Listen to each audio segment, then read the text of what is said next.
You're listening to 15 Minutes, where we feature community leaders sharing what the rest of us should know but likely don't. Hi, Chad Franson here, one of the hosts of Share Your Voice, where we talk with top-notch law firms and lawyers about what it takes to grow a successful law practice. This episode is brought to you by Gladiator Law Marketing, delivering tailor-made services to help you accomplish your objectives and maximize your growth potential. To have a successful marketing campaign and make sure you're getting the best ROI, your firm needs to have a better website and better content. Gladiator Law Marketing uses artificial intelligence, machine learning, and decades of experience to outperform the competition. To learn more, go to gladiatorlawmarketing.com, where you can schedule a free marketing consultation. Neil O'Donnell, a founding partner at Legal Scale, specializes in private equity transactions, fund formation, and corporate governance. He has a diverse background, including experience in raising and deploying capital for cell tower ground lease acquisitions in South America. Neil's tenure at Davis Polk and Wardwell LLP enhanced his expertise in restructuring and equity derivatives. With admissions to the bar in multiple states, Neil is known for his entrepreneurial spirit and innovative approach to law. Hey, Neil, thanks for joining me today. How are you? I'm doing very well. Thank you so much for the introduction. Hey, tell me, how and when did you know you wanted to become an attorney? It's a great question. Actually, both my parents are attorneys. They met at law school. So I was always familiar with the personal power of being an attorney. My dad and my mom joined my father's law firm. So my dad started his law firm now, I think, more than 30 years ago. And it was really a pillar of the community in the Wilkes-Barre, Scranton area where I'm from. And so I always knew that I wanted to be a lawyer and to run my own firm, but I also liked business. And so for me to run a corporate boutique firm like the one I run marries my excellent experience interning with and working alongside my dad at his firm, plus my interest in business and corporate work. Very nice. So take us through kind of your journey into the legal industry prior to, starting Legal Scale. Sure. So, I was receiving I knew I wanted to do corporate work, so I received my JD MBA at Cornell Law School. It was a great program that I was able to complete in 3 years. So there's no opportunity cost over getting a traditional 3-year JD. I knew I wanted to work in finance work, and a great spot to be for equity and equity derivatives work was Davis Polk, where I started my career. And it was really a fantastic place to learn and obtain corporate hygiene, to work on transactions that were in the newspaper, and to do so in a very open, collegial environment. Davis Polk at that time was lockstep, both at the attorney level and at the partner level, which was unique and actually is no longer the case. It really engendered a very collaborative atmosphere where I could work on a large number of transactions and understand exactly how those and understand exactly how transactions works and how to complete them and how to be a person that could drive a transaction to completion. Okay, very nice. So then how did LegalScape come about? And tell me a little bit about your experience in raising and deploying debt and equity capital. Sure. So we're helping our clients raise and deploy debt and equity capital. We do so through a few different tools. So the first is the creations of funds or SPVs that we're putting capital within for the client. Fund documentation is always a very sensitive discipline. It's regulated by the SEC as well it should be. And so when we're putting together these funds on behalf of our clients, we always have to do a very good job informing of clients of what they're investing in, understanding the dynamics of that investment and how the fund will work, and letting investors know how the fund will wind down. What will happen if it's a good investment, what will happen if it's a bad one. And so that has to be clearly conveyed and relayed in that context. And so that's a key part of sourcing capital for investors, whether it's for a single deal, like a one-off SPV, or for a discretionary fund that will be making multiple investments. And then in terms of deploying it, we have them deploy it in all manner of transactions. So it's whether it's debt or equity, or even a cryptocurrency, we've run the gamut there, and we know, on behalf of our clients that things should be represented, that there should be representations and warranties, so they know what they're getting into. There'll be covenants, so we know what the counterparty will perform during the course of the deal. And so for us, it's really just making sure that there's a meeting of the minds, and then that there's compliance with all the law, and then speed to execution. We want to make sure that we get these done quickly, and I think that's because Legal Scale only hires senior attorneys. We're a much more nimble firm. And so, everyone has at least 7, and often in most cases, 10 years of experience. And we're bringing that experience to bear on every transaction. and by virtue of that, can get transactions done quickly versus if we had one through a hierarchy and use a third-year attorney to start with and then run through a process for you. How did legal scale come about? So legal scale came about when myself and my partner, who were both JD MBAs, thought that there could be a way to work with an emerging client tip that we saw that was engaging in private transactions, running a very innovative strategy, but could benefit from our experience both being in the intersection of business and law. For the most part at Davis Polk, I was a pure attorney, and my clients knew exactly what they wanted to do. And some things, sometimes incredibly small parts of very large transactions would be, I would only see one tree in a very large forest of a transaction. And so myself and my partner really wanted to run the entire transaction and see the full forest. And we were lucky to do that. We were also lucky to start 7 years ago when private transactions seemingly really took off. And then in the wake of COVID, an innovative firm like ours that was mostly remote and visited our clients in different jurisdictions and was looking at e-commerce and fintech and other business models that were expanding in the wake of COVID. We continue to really grow by virtue of our focus on those key disciplines. What were the early days like? Where did you guys start from?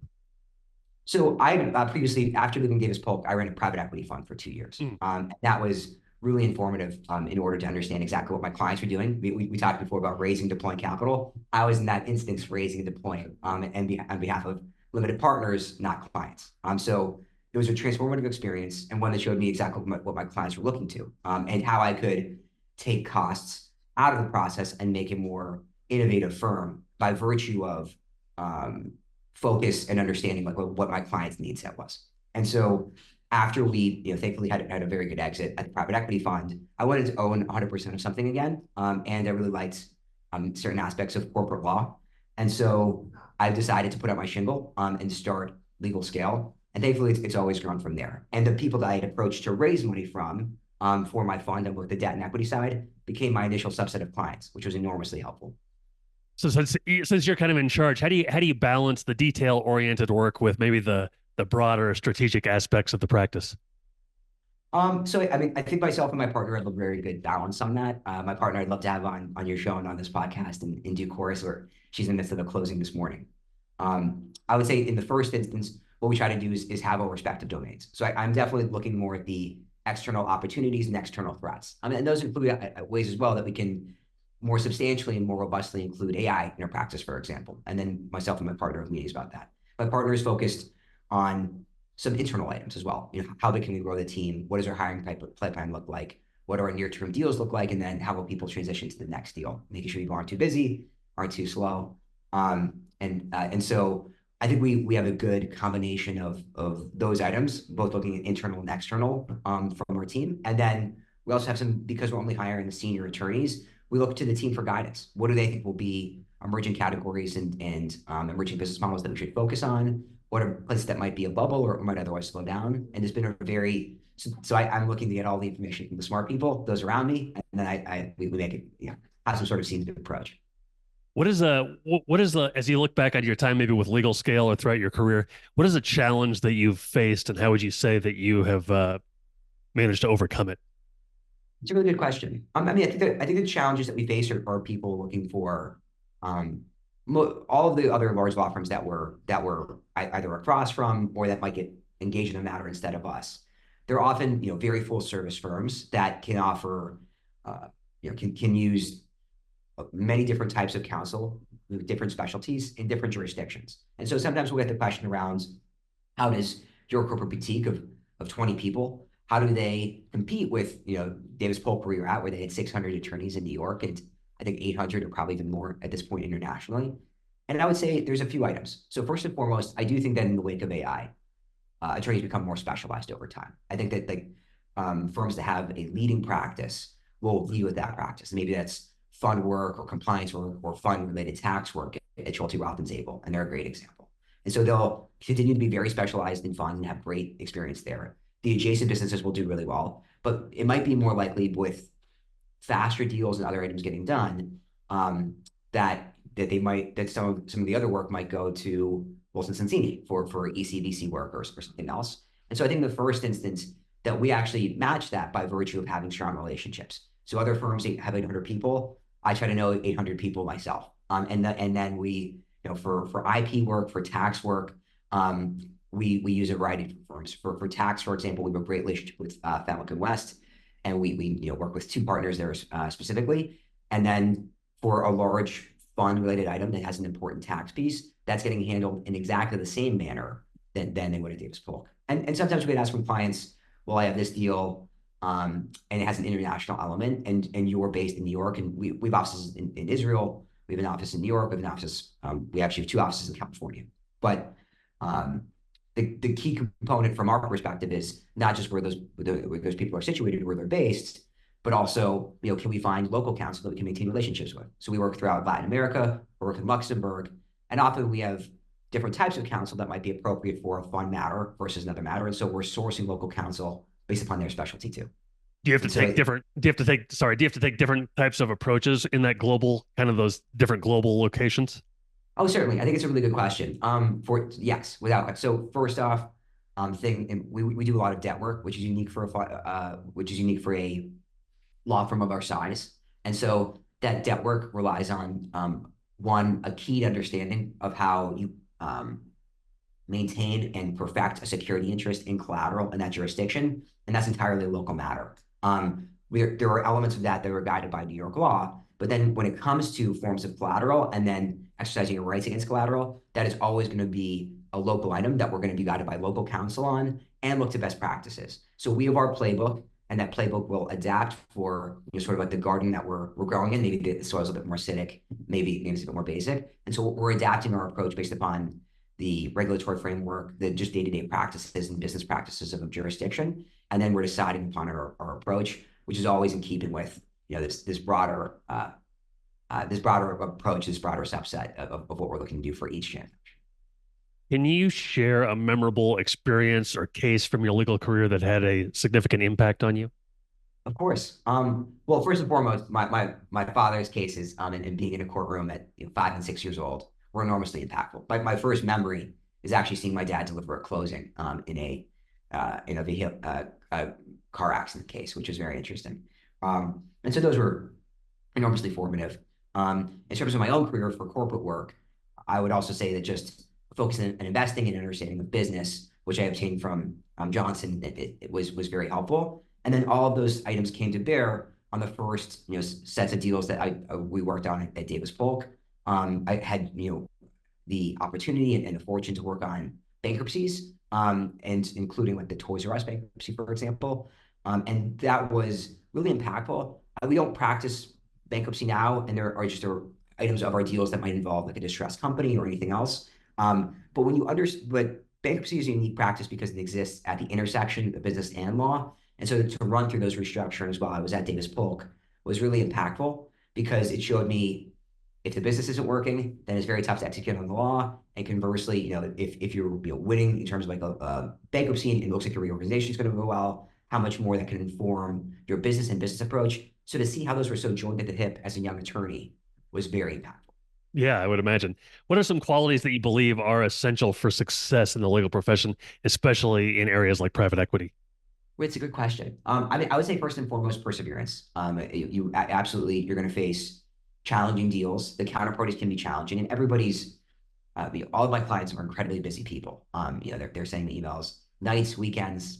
Everybody's working all the time, and so you want to make sure that you can be available. You want to make sure that you can be persistent. And when there's a bad conference call, something goes wrong, it doesn't go your client's way, you make sure that you can manage your client's expectations and still, so long as it's still possible and within the client's stated goals, achieve that outcome. Keep driving towards closing. And so I think persistence, number one, is incredibly important. Second, in the corporate side, and this might surprise some people that have an idea of lawyers maybe garnered from Suits or some other TV shows. I think being collaborative is just incredibly important.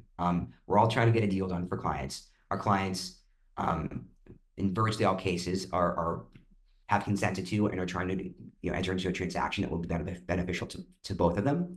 And so, for us to keep pushing towards a deal, and then to remember that the attorney on the other side has a different set of features behind the deal, but is still looking at the same deal as well, is incredibly important. And also, too, is just if you're going to be working on these deals 16 hours a day, it's quickly purgatory if you don't have any relationship with the people on the other side. And so we don't endeavor to create a caustic environment. we don't endeavor to say hell no to anything. In fact, it's just the opposite of, okay, that's challenging for my client, but if I can get this, this, and this, we might be able to make it work. How important is corporate governance in the context of your practice?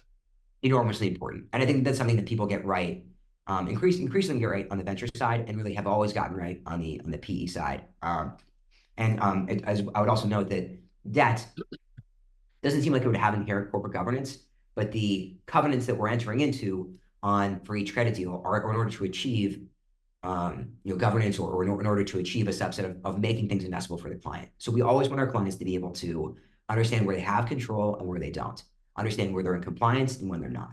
And so for us, the key idea is that we go through with them our model. And I think this is a place where both myself and the partner are advantaged by our JD MBA background, the business background, because we can sit down with them and say, okay, here are the business items that you're looking to achieve. And okay, you want to receive some return of capital in 3 years, and then you want to exit the investment in 5 years. Well, if you don't receive that dividend in 3 years, maybe we change the board in order to give you 2 additional board seats. Maybe we have some capacity for you to look at exiting the company and being able to sell your stake if you don't get a dividend. And so we go through with them the feature set that they're looking for and the governance outcomes that would really push those items through. And that's what we do time and time again. And so I would say that we go in, we look at what our clients' needs are, and then how we avoid sort of the allegation of a turning point scoring is that we look at we go in with the scalpel and we say, well, here's what you need to in order to achieve this, but maybe these things are less necessary and can be traded away.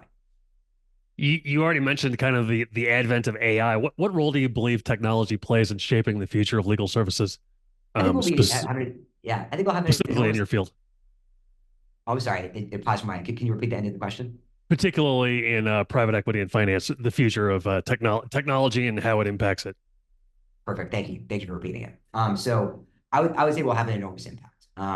Both everyone on my team is amazed by the capacity of AI at this point to do natural language processing. I think that in terms of legal research, maybe because LexisNexis and Westlaw are sort of domains unto themselves, it can be hard for it to pull certain documents or have an exact right read of, especially like a lengthy legal document at this point. But just like other technologies, I think that this will climb a skills ladder over time, starting at like the lowest level items and then going on to maybe simple agreements and then going on to full scale agreements. So what I'm able to get out of AI 80% of the time at this point is a very good cogent answer to a legal question. So I do a lot of equity finance.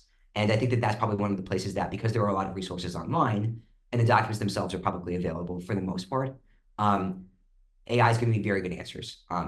Conversely, for debt work, because that's a little bit more opaque, there's less free resources online.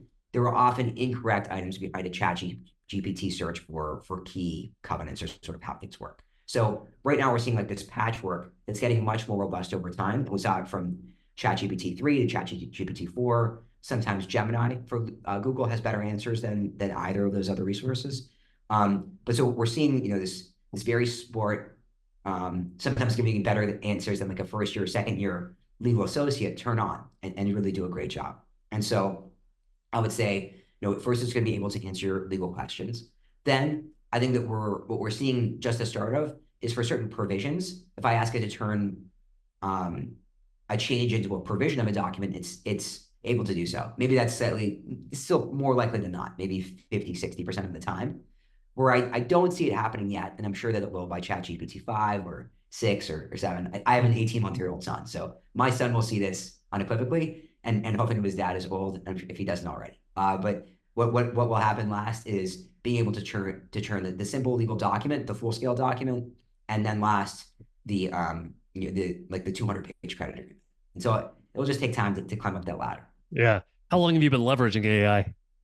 I've been using it within my own as an aspect of legal research since ChatGPT 3 came out. So I think I first went on ChatGPT November of 2022 and immediately wanted to see how smart it was. I think I asked it 3 questions and it was mostly right on 2 questions. So I said, I said to my partner that I thought that we had a new, early stage associate at this point in time. And it's been great for my team. I mean, there are times at which having a first-year associate take the first crack at item is really helpful, especially when that's instantaneous. It's hard to beat. So with a firm for which we have only senior attorneys, it's an amazing resource for us, and it's one that we've encouraged early adoption of. All of my team uses ChatGPT. We currently don't put in any client-specific information. We're using it for reviewing other items, or we'll take a publicly available provision like something from Edgar, and we might make changes to it through ChatGPT. But so that's really where it lives for us right now. And then we are looking at the inclusion of a full-scale end-to-end AI tool. So far, we want to find one that can just make sure that it can turn our documents, and we want a slightly higher hit rate than we're seeing in the market, but there will be adoption of that. Did it take you a while to trust it, or was your first attempt pretty good and you just kind of figured out ways to make sure it gave you, the as accurate an answer as you're looking for?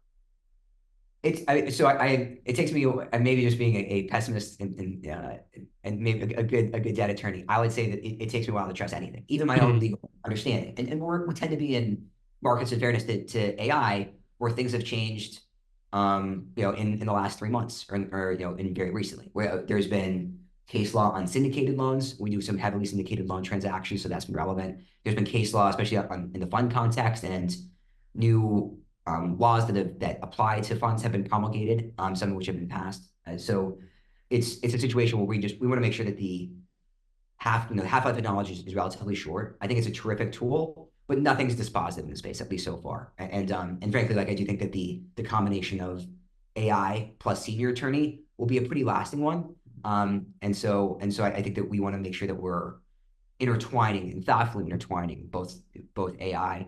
And I should say, AI, we use AI processes. We actually use processes that are slightly different and involve machine learning as well. I would point to different tools in the debt covenant context, it's actually even more important. You could see when covenants are interrelated and used together versus not. So machine learning is also, everybody says AI, but I wouldn't want to say that's the exclusion of ML. And all of those being paired with a smart attorney brain is our model. I have one more question for you, but first tell me how people can find out more about Legal Scale. Perfect. Well, they can visit our website, which is just Legal Scale, LEGALSCALE.com. And I would, in addition to that, my partner and I are both on LinkedIn. And so that's probably, in addition to just sending me a direct email, calling us at the number that's on our website, or connecting through LinkedIn. Those are the 3 best ways to reach me. Okay, great. Hey, last question for you. What advice would you give to somebody an aspiring attorney looking to enter the field of private equity or finance law that they couldn't have learned so that maybe they could only learn having, walked in your shoes? Yeah, I think it's a really good question. I mean, I think first and foremost, and sometimes because law schools can be competitive and you're trying to get the best grade in the class, one is don't compete with any sacrifice to your relationships. The single best thing I have from Cornell, both on the MBA side and the JD side, was the relationships that came out of law school and business school. And so I would say maintaining those relationships is the single most important thing. 10 years into my career, nobody asks me what grade I got in CivPro, and everybody asks me, oh, do you know this person from your Cornell class? Do you know that person, whether they were a year above me or a year below me? I think Cornell did a very good job at fostering those relationships. And I think that, when I look back at law school, hopefully, 40, 50 years from now, when I'm still practicing alongside a big computer, I guess in the future, the computer will just be asking me, who do you know in this space? The relationship aspect of it, as we look ahead to a more AI-oriented future, the human relationship component will never go away, and those soft skills will become especially important. Did you go into law school with that attitude, or did you? I've heard a lot of law schools have kind of a dog-eat-dog culture. Yeah. Did you go into law school with that attitude, or did you figure it out? I think because both my parents were attorneys and they met in law school, I certainly had the idea of really having and maintaining good relationships. My parents went to the University of Pittsburgh, and every time they're in Pittsburgh, they eat with 3 of their friends from law school that were in their small section that they lived with, that they've vacationed with. It's really been and some of those people were actually even at my wedding, just to kind of show the quality of family friends. And so I think I did go into it with more of a collaborative idea. And then I would say as well, Cornell was just a really friendly spot. It's a smaller law school, so everyone gets to know everyone. And I don't know if there was moments of competition, but it was certainly not dog eat dog, at least for me. Sure, sure. Hey, Neil, it's been great to talk to you. Thank you so much for your time and all your insights. It's been great to hear about Legal Scale. Really appreciate it today. Of course, it's a terrific show. I'm so happy to be a part of it, and look forward to coming back. Thank you. Talk soon. Thank you. Have a great day. So long, everybody. Thanks for listening to 15 Minutes. Be sure to subscribe, and we'll see you next time.